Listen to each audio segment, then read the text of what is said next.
Hi സുഹൃത്തുക്കളെ, harbour എഞ്ചിനീയറിംഗിലേക്കുള്ള overseer grade 2 അതുപോലെ തന്നെ ഗ്രേഡ് 3 പരീക്ഷകൾ കോമൺ ആയിട്ടാണ് നടക്കുന്നത് എന്നുള്ള കാര്യം നിങ്ങൾ അറിഞ്ഞു കാണുമല്ലോ. സിവിൽ എഞ്ചിനീയറിംഗ് മേഖലയിൽ നിന്നുള്ള ഉദ്യോഗാർത്ഥികൾ കാത്തിരിക്കുന്ന ഒരു പരീക്ഷ തന്നെയാണ്. അപ്പോൾ ജൂലൈ 30-ാം തീയതിയാണ് പരീക്ഷയുടെ തീയതി വരുന്നത്. അപ്പോൾ ഹാർബർ എഞ്ചിനീയറിംഗ് ഡിപ്പാർട്ട്മെന്റിലേക്കുള്ള ഗ്രേഡ് 2-ഉം ഗ്രേഡ് 3-യും കോമൺ എക്സാം ആയിട്ടാണ് നടക്കുന്നത് എന്നുള്ളതാണ് നമ്മൾ മനസ്സിലാക്കേണ്ടത്. അതേസമയം PWD ഇറിഗേഷനിലേക്കുള്ള ഗ്രേഡ് 2 പരീക്ഷ മറ്റൊരു ദിവസമാണ്, അതായത് ജൂലൈ 23-നാണ് നടക്കുന്നത്. അത് മറ്റൊരു സിലബസ് ആണ്. സിലബസ് കോറായിട്ടുള്ള ടോപ്പിക്കുകളൊക്കെ സെയിം തന്നെ, പക്ഷെ സ്റ്റിൽ സിലബസിൽ അവിടെ ചേഞ്ച് ഉണ്ട്, ടോപ്പിക്കുകളിൽ ചേഞ്ച് ഉണ്ട്. അപ്പോൾ ഈ ഹാർബർ എഞ്ചിനീയറിംഗിലേക്കുള്ള ഗ്രേഡ് 2-ന്റെയും ഗ്രേഡ് 3-യുടെയും കോമൺ ആയിട്ട് നടക്കുന്ന പരീക്ഷകളുടെ സിലബസ് എന്താണെന്നുള്ളതാണ് നമ്മൾ ഈ ഒരു വീഡിയോയിൽ ഡിസ്കസ് ചെയ്യുന്നത്. അതുപോലെ തന്നെ PWD ഇറിഗേഷനിലേക്കുള്ള സ്പെഷ്യൽ റിക്രൂട്ട്മെന്റിന്റെ ഗ്രേഡ് 2-ന്റെ പരീക്ഷയും ഇതോടൊപ്പം തന്നെയാണ് നടക്കുന്നത്. അതേസമയം PWD ഇറിഗേഷന്റെ ഡയറക്റ്റ് റിക്രൂട്ട്മെന്റ് ഉള്ള ഗ്രേഡ് 2 പരീക്ഷ അതായത് 23-ാം തീയതിയാണ് നടക്കുന്നത്. എല്ലാം കൂടെ പറഞ്ഞ കൺഫ്യൂഷൻ ആവണ്ട. ഇതിന് ഈ ഒരു കാറ്റഗറി നമ്പർ ശ്രദ്ധിക്കുക. 280/2024, അതുപോലെ തന്നെ 324/2024, അതുപോലെ തന്നെ 388/2024. ഈ കാറ്റഗറി നമ്പറുകളിലേക്ക് അയച്ച ആപ്ലിക്കേഷൻ കൊടുത്തിട്ടുള്ള ഉദ്യോഗാർത്ഥികൾക്കെല്ലാം ഒരുമിച്ചാണ് പരീക്ഷ നടക്കുന്നത്. മെയിൻ ആയിട്ട് ഹാർബർ എഞ്ചിനീയറിംഗിലെ ഗ്രേഡ് 2, ഗ്രേഡ് 3 തസ്തികകൾ തന്നെയാണ്. ഓക്കെ, ഇനി നമുക്ക് സിലബസിലേക്ക് പോയി കഴിഞ്ഞാൽ 100 മാർക്കിന്റെ പരീക്ഷയാണ്. ബിൽഡിംഗ് മെറ്റീരിയൽസ് 15 മാർക്കിന്റെ ബിൽഡിംഗ് മെറ്റീരിയൽ. ഇത് മുൻപ് വന്നിട്ടുള്ള സിലബസ് തന്നെയാണ്. മുൻപ് പല ഗ്രേഡ് 3, ഗ്രേഡ് 2 പരീക്ഷകൾക്കായിട്ട് PSC പബ്ലിഷ് ചെയ്തിട്ടുള്ള അതേ സിലബസ് തന്നെ എടുത്തിട്ടിരിക്കുകയാണ്.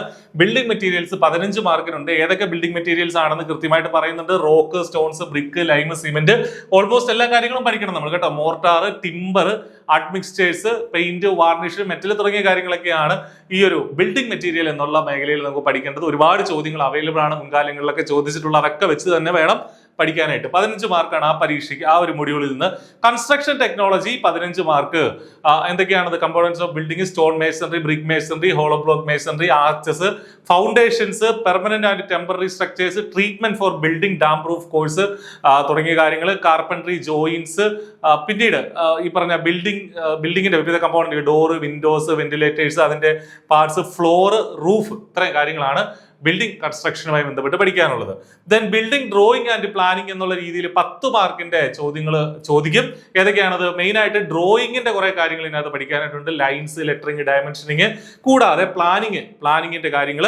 ദെൻ ക്യാഡിന്റെ ബേസിക് ആയിട്ടുള്ള കുറെ കാര്യങ്ങളും നമുക്ക് ഈ ഒരു ഭാഗത്ത് നിന്ന് പഠിക്കാനായിട്ടുണ്ട്. Then RCC and steel structures 10 മാർക്കിന്. ഇപ്പൊ ഓട്ടോക്യാഡ് സെപ്പറേറ്റ് ഒരു മൊഡ്യൂൾ അല്ല, ഈ ഒരു മൊഡ്യൂൾ, അതായത് നമ്മുടെ 3-ാമത്തെ മൊഡ്യൂളിനുള്ളിൽ ഇൻക്ലൂഡ് ചെയ്തിരിക്കുകയാണ്. 3-4 ചോദ്യങ്ങൾ ആ ഭാഗത്ത് നിന്ന് വരാനുള്ള സാധ്യതയുണ്ട്. ദെൻ 4-ാമത്തെ മൊഡ്യൂൾ എന്ന് പറയുന്നത് RCC ആൻഡ് സ്റ്റീൽ സ്ട്രക്ചേഴ്സ് ആണ്. എന്താണത്? RCC മെറ്റീരിയൽസ്, പ്രൊപ്പോർഷൻസ്, ക്യാരക്ടറിസ്റ്റിക്സ്, അതിന്റെ മിക്സിംഗ്, കോൺക്രീറ്റ് കാര്യങ്ങൾ. ദെൻ സ്റ്റീൽ സ്ട്രക്ചേഴ്സുമായി ബന്ധപ്പെട്ട് കോമൺ ഫോംസ്, അതിന്റെ സ്ട്രക്ചറൽ ഫാസ്റ്റേഴ്സ്, ജോയിൻസ് തുടങ്ങിയ കാര്യങ്ങളാണ് ആ ഭാഗത്ത് നിന്ന് വരുന്നത്. Then public health and sanitary engineering എന്നുള്ള 5 മാർക്ക് എന്ന് പറയുന്നത് plumbing, sanitary fittings, water purification തുടങ്ങിയ കാര്യങ്ങളാണ്. Then 10 mark road, railway, bridges and tunnels. അത് റോഡിന്റെ alignment, classification, road drainage system ഒക്കെ ഉണ്ട്. ദെൻ ബ്രിഡ്ജസ് ആൻഡ് ടണൽസുമായി ബന്ധപ്പെട്ട് കുറെ കാര്യങ്ങളുണ്ട്. കോഫർ ഡാം ഉൾപ്പെടെ റെയിൽവേ എഞ്ചിനീയറിംഗുമായി ബന്ധപ്പെട്ട് കുറെ കാര്യങ്ങളുണ്ട്. 10 മാർക്ക് ആ ഭാഗത്തു നിന്നുണ്ട്. Irrigation engineering 10 mark. ഇറിഗേഷൻ എഞ്ചിനീയറിംഗിൽ ഹൈഡ്രോളജിയും വരുന്നുണ്ട്. ഇറിഗേഷന്റെ കനാൽ ഉൾപ്പെടെയുള്ള ഹൈഡ്രോ ഇലക്ട്രിക് പ്രൊജക്ടുകൾ ഉൾപ്പെടെയുള്ള കാര്യങ്ങൾ ഇറിഗേഷന്റെ ഭാഗത്ത് നിന്ന് നമുക്ക് പഠിക്കാനായിട്ടുണ്ട്. എസ്റ്റിമേറ്റിംഗ് ആൻഡ് കോസ്റ്റിംഗിന് 5 മാർക്ക് ഉണ്ട്. Common techniques, units of measurement, schedule of rates, estimating of irregular boundaries by trapezoidal and Simpson's formula, ആ കാര്യങ്ങളൊക്കെ നമ്മൾ പഠിക്കേണ്ടതായിട്ടുണ്ട്. 9-ാമത്തെ മൊഡ്യൂൾ സർവേയിങ് ആൻഡ് ലെവലിംഗ് ആണ്. സർവേയിങ്ങിന്റെ കുറെ കാര്യങ്ങളും ഉണ്ട്, ലെവലിംഗിന്റെ കുറെ കാര്യങ്ങളും ഈ ഭാഗത്ത് നമുക്ക് പഠിക്കാനായിട്ടുണ്ട്.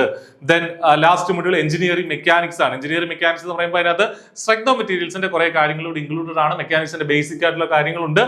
ഈ പറഞ്ഞ stress, strain, elasticity, Hooke's law, ആ ഒരു ഡയഗ്രാം, പിന്നീട് ഈ പറഞ്ഞ മൊമെന്റ് ഓഫ് ഇനേർഷ്യ, അതിന്റെ radius of gyration, friction, resolution of force, നമ്മൾ മെക്കാനിക്സിൽ പഠിക്കുന്ന ഫോഴ്സ് സിസ്റ്റംസ്, ലാമീസ് തിയറം തുടങ്ങിയ കാര്യങ്ങളൊക്കെ ഈ ഒരു മൊഡ്യൂളിൽ പഠിക്കാനുണ്ട്. അപ്പൊ ഇതാണ് ഗ്രേഡ് 3-യുടെയും ഗ്രേഡ് 2-ന്റെ ഹാർബർ എഞ്ചിനീയറിംഗ് ഡിപ്പാർട്ട്മെന്റിലേക്ക് നടത്തുന്ന റിക്രൂട്ട്മെന്റിന്റെ പരീക്ഷയുടെ സിലബസ് ഇതാണ്. അപ്പൊ കൃത്യമായിട്ട് ഈ പരീക്ഷയ്ക്ക് വേണ്ടിയിട്ട് പഠിക്കുക. വലിയ സിലബസ് ഒന്നുമില്ല. നമുക്ക് ഇനിയുള്ള ദിവസങ്ങൾ ജൂലൈ 30 എന്ന് പറയുമ്പോൾ ഏതാണ്ടൊരു 3 മാസത്തോളം നമ്മുടെ കയ്യിലുണ്ട്. അപ്പോൾ ആ 3 മാസം വളരെ ചിട്ടയായിട്ട് കൃത്യമായിട്ട് പഠിക്കുകയാണെങ്കിൽ തീർച്ചയായിട്ടും ഈ സിലബസ് നമുക്ക് കവർ ചെയ്യാവുന്നതേ ഉള്ളൂ. I+ ഈ പരീക്ഷയ്ക്ക് വേണ്ടിയിട്ട് വളരെ ചെറിയ ഫീസിൽ ഈ ഫുൾ സിലബസ് കവർ പറയുന്ന രീതിയിൽ ഏറ്റവും ഇന്റൻസീവ് ആയിട്ടുള്ള കോച്ചിങ് ഒരുക്കിയിട്ടുണ്ട്. I+ന്റെ കോഴ്സിൽ ജോയിൻ ചെയ്യാൻ വീഡിയോടൊപ്പമുള്ള ഡിസ്ക്രിപ്ഷനിൽ നമ്മുടെ കോഴ്സിന്റെ വിശദാംശങ്ങളുണ്ട്. അതുവഴി നിങ്ങൾക്ക് ട്രയൽ ക്ലാസ്സുകളൊക്കെ കാണാം. ആ നമ്പറുകളിൽ വിളിച്ച് ചോദിച്ച് അഡ്മിഷൻ എടുക്കുകയൊക്കെ ചെയ്യാം. ഓക്കെ, അപ്പൊ എന്താണെങ്കിലും നന്നായിട്ട് പഠിക്കുക, പരീക്ഷ ക്രാക്ക് ചെയ്ത് ഈ സിലബസ് ബേസ് ചെയ്തിട്ട് തന്നെ പഠിക്കുക. അതിനകത്ത് എക്സ്ട്രാ ആയിട്ട് മറ്റു കാര്യങ്ങളൊന്നും പഠിക്കേണ്ടതില്ല. സിലബസ് ബേസ് ചെയ്ത് പ്രീവിയസ് ഇയർ ക്വസ്റ്റ്യൻസ് ഉൾപ്പെടെ നോക്കി നമുക്ക് മുന്നോട്ട് പോകാം. All the best. Thank you.